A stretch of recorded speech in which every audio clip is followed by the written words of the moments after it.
जय हिंद प्यारे बच्चों। आप सभी का स्वागत है हमारे YouTube चैनल इंग्लिश विजार्ड में। मेरा नाम है आदित्य धनराज। दोस्तों, इस वीडियो में हम लोग डिस्कस करेंगे जो हमारा अपकमिंग एग्ज़ाम है एयरफोर्स XY ग्रुप। इसका जो टॉपिक वाइज अपडेटेड सिलेबस है, खासकर इंग्लिश लैंग्वेज का, आज हम लोग डिस्कस करने वाले हैं। ये वीडियो आपके लिए बहुत ही ज़्यादा इंपॉर्टेंट है, क्योंकि देखिए, जो भी हमारा इंग्लिश लैंग्वेज में जो क्वेश्चंस आते हैं वो मोस्ट प्रोबेबली किस चैप्टर से पूछे जाते हैं, या मॉडल पेपर में भी आपने देखा होगा किस तरीके से क्वेश्चन पूछे जाते हैं। लेकिन ये काफ़ी रिसर्च के बाद में मैंने ये तैयार किया है, तो आपके लिए बहुत ही ज़्यादा अच्छा होने वाला है। तो हम लोग वीडियो स्टार्ट करते हैं, देखते हैं किस टॉपिक से कितने क्वेश्चन मोस्ट प्रोबेबली पूछे जाते हैं और हमको क्वेश्चन कैसे करने चाहिए। तो सबसे पहले ये जानने की कोशिश करेंगे कि जैसे एयरफोर्स का जो XY ग्रुप एग्ज़ाम है, उसमें आपका 20 मार्क्स का जो है इंग्लिश लैंग्वेज आता है और 20 मिनट्स में वो आपको करना होगा। ऑनलाइन एग्ज़ाम्स होने लगे आजकल। तो उसमें सबसे पहला देखिए, पैसेज होता है, जैसा कि आप स्क्रीन पे देख रहे हैं। जो पैसेज है वो आपका 5 मार्क्स का आएगा। तो अब देखिए, पैसेज पढ़ने के बाद में जो आपको आंसर्स देने होंगे वो कॉम्प्रहेंशन, मतलब ये होता है कि वो पता नहीं कि कौन सा टॉपिक होगा। लेकिन ये मैंने काफ़ी देखा है बच्चों के मतलब व्यूज़ के हिसाब से मैंने सुना है। जैसे सोशियो इकोनॉमिक मतलब क्या है, जो सोशियो इकोनॉमिक टॉपिक है, देखिए टॉपिक का नाम भी मैंने लिखा है सोशियो इकोनॉमिक। जैसे सामाजिक और आर्थिक जो नीतियाँ होती, जैसे कोई भारत सरकार हो सकती है या मान लीजिए कोई राज्य सरकार हो सकती है, उससे रिलेटेड जो सोशियो इकोनॉमिक्स जो इश्यूज़ हैं, खासकर सामाजिक और आर्थिक मुद्दे हैं, उनके हिसाब से पूछा जा सकता है। मतलब या तो उसके बाद में साइकोलॉजिकल क्वेश्चन आता है, जैसे कि कोई प्रोवर्ब्स है, जैसे last time barking dog seldom bite, ऐसा कुछ, या कि हम भूलते क्यों हैं, फॉरगेटिंग जैसे, या गिरगिट रंग क्यों बदलता है। तो इस तरह के कुछ साइकोलॉजिकल जो है पैसेज कभी कभार कहानी के हिसाब से फैक्ट वाले दे दिए जाते हैं, तो फैक्ट वाले थोड़े से पेचीदा हो जाते हैं। उसके बाद में नेक्स्ट जो है टॉपिक जो मैंने देखा है, रिसर्च एंड डेवलपमेंट है।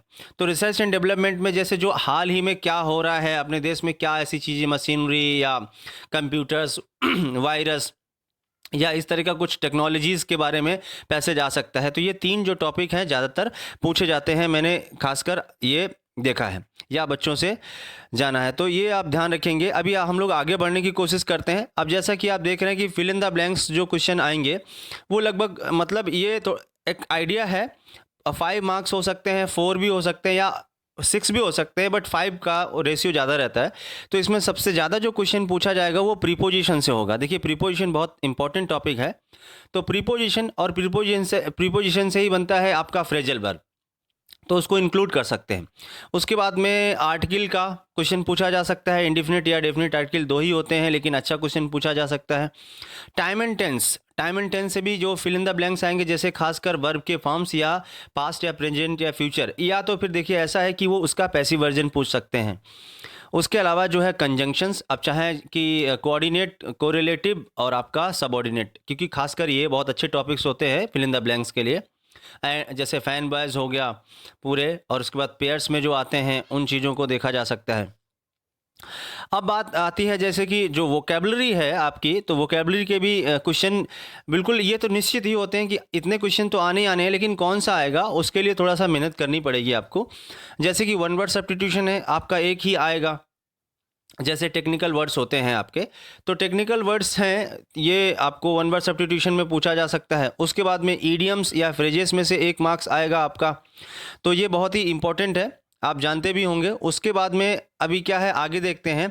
अब बारी आती है जैसे कि वोकेबलरी में सिनोनिम्स और एंटोनिम्स की, उसका भी 1 मार्क ही रहेगा, और उसका एंटोनिम्स का भी 1 मार्क आता है। देखिए, सिनोनिम्स और एंटोनिम्स में क्या होता है कि जैसे आपको सबसे ज़्यादा इंपॉर्टेंट क्या है कि हमारे एग्ज़ाम में ये सेंटेंसेस में शायद यूज़ करके नहीं दिया जाता, डायरेक्ट पूछा जाएगा। तो इसका ध्यान रखिएगा कि जो शब्द आपका है उसका फॉर्म क्या है, नाउन है, वर्ब है, एडजेक्टिव है या एडवर्ब है, तो आपका आंसर उसी फॉर्म में होना चाहिए, ये मैंने देखा है। उसके बाद में स्पेलिंग टेस्ट का, तो एक स्पेलिंग पूछा जाता है, which is correctly spelled word या मिस स्पेल्ड वर्ड। तो इसका थोड़ा सा ध्यान रखेंगे कि कौन सी स्पेलिंग, 4 जो ऑप्शन आते हैं उसमें से कौन सा स्पेलिंग गलत है, या 4 ऑप्शन में कौन सा स्पेलिंग सही है। तो स्पेलिंग्स का आप प्रैक्टिस कर सकते हैं अच्छी तरीके से। आप रोज़ाना 10 या 15-20 स्पेलिंग्स लिखिए, आप प्रैक्टिस करिए।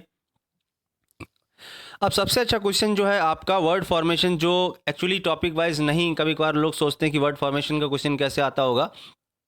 तो देखो, जिसमें प्रीफिक्स और सफिक्स का हम यूज़ करते हैं, ऐसे जो चैप्टर्स होते हैं, जैसे किसी भी शब्द को आइडेंटिफाई करना है डेरिवेटिव्स में, चार ऑप्शन दे देते हैं, उनमें से ये पूछते कि ये जो है, ये जो ऑप्शन है ये क्या है। जो कोई शब्द दिया गया उसके ऑप्शन में दे दिया गया कि ये एडजेक्टिव है, वर्ब है, नाउन है या प्रोनाउन है। या देखिए जैसे सफिक्स लगा है OUS फुल तो एडजेक्टिव हो गया, मेंट लगा है तो नाउन हो गया। या फिर कई बार ऐसा होता है कि जो शब्द ऊपर एक दे देते हैं और उसके बाद में फिर वो ये बताते हैं कि ये शब्द का आपको वर्ब के फॉर्म में बदलने के कौन सा ऑप्शन सही हो सकता है। तो वर्ड फॉर्मेशन मतलब जैसे कि हिंदी में संधि विच्छेद जिसको बोलते हैं ना, वही चीज़ होती है। उसके बाद में वॉइस का आप जानते हैं, पैसिव वॉइस का एक क्वेश्चन तो आता ही आता है। अब देखिए ये ज़रूरी नहीं कि एक्टिव से पैसिव आ रहा है या पैसिव से एक्टिव आ रहा है, ये हमेशा ध्यान रखिएगा। कई बार लोग ये सोचते हैं कि हमेशा एक्टिव से पैसिव पूछा जाता है। कई बार ऐसा भी होता है कि सेंटेंस जो ऊपर लिखा गया वो पैसिव हो सकता है, उसके ऑप्शंस में आपको एक्टिव अब निकालना पड़ेगा, मतलब रिवर्सिबल प्रोसेस हो सकता है। ये ज़रूरी नहीं कि हमेशा एक्टिव से पैसिव ही आएगा, तो इसका थोड़ा सा ध्यान रखेंगे। चलिए आगे बढ़ते हैं।